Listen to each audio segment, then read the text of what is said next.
Bonjour à tous.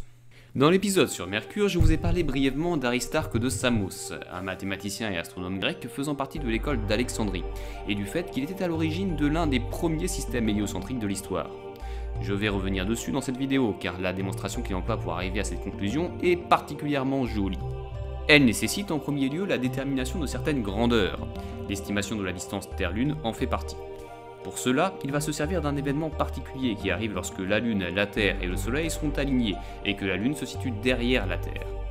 La Lune traverse alors l'ombre de la Terre et cela correspond donc à ce que l'on appelle communément une éclipse de Lune.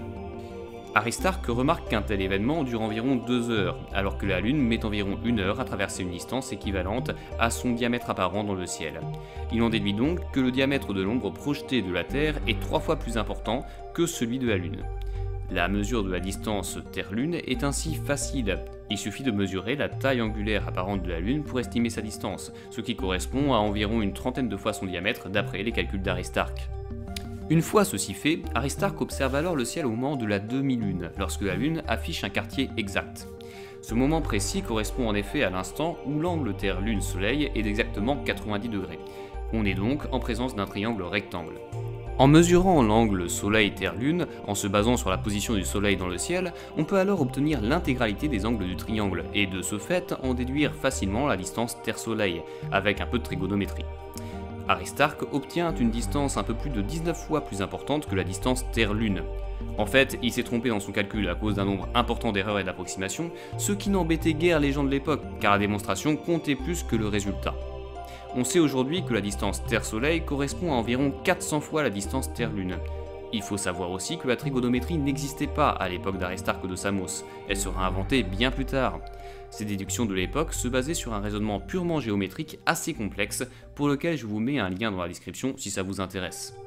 Quoi qu'il en soit, étant donné la différence énorme entre la distance Terre-Lune et Terre-Soleil, et en sachant que le diamètre apparent des deux objets est quasiment identique, les éclipses en témoignent, Aristarque ne peut qu'en déduire que le Soleil est beaucoup plus grand que la Lune, et donc aussi que la Terre. Il a alors une jolie formule. Pourquoi la lanterne tournerait-elle autour de la mouche? La mouche représentant bien évidemment la Terre, et la lanterne le Soleil.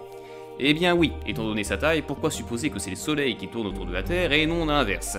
C'est ainsi qu'est né le premier système héliocentrique documenté de l'histoire. Mais celui-ci n'a pas fait long feu, car ce n'est pas tout de proposer un nouveau paradigme, il faut encore qu'il soit accepté par les autres penseurs de l'époque. Et ce modèle et les arguments déployés ne les ont pas convaincus. Loin de là d'ailleurs. Ils avaient d'ailleurs de nombreux arguments pertinents pour supporter leur position. Parmi ceux-ci, l'un des plus importants est lié à la conception du monde d'Aristote. Pour lui, le Soleil est fait de feu, un élément plus léger que l'air, et donc peu importe la taille de l'objet, s'il est fait d'un élément plus léger que l'air, il n'attirera pas les autres éléments solides autour de lui. Bon, c'était la conception du monde d'Aristote, mais comme il était impossible de mesurer la masse des objets célestes à cette époque, eh bien c'était considéré comme un bon argument. Un autre de ces arguments était lié au déplacement de la Terre engendré par le système héliocentrique. Si la Terre se déplaçait, alors les étoiles du ciel auraient dû suivre son mouvement, ce que personne n'observait. En fait, ce mouvement existe bel et bien, cela s'appelle la parallaxe, mais les étoiles sont tellement éloignées de nous qu'il ne peut être perçu à l'œil nu. Ceci ne put être montré qu'au XVIIIe siècle, c'est-à-dire près de 2 millénaires plus tard.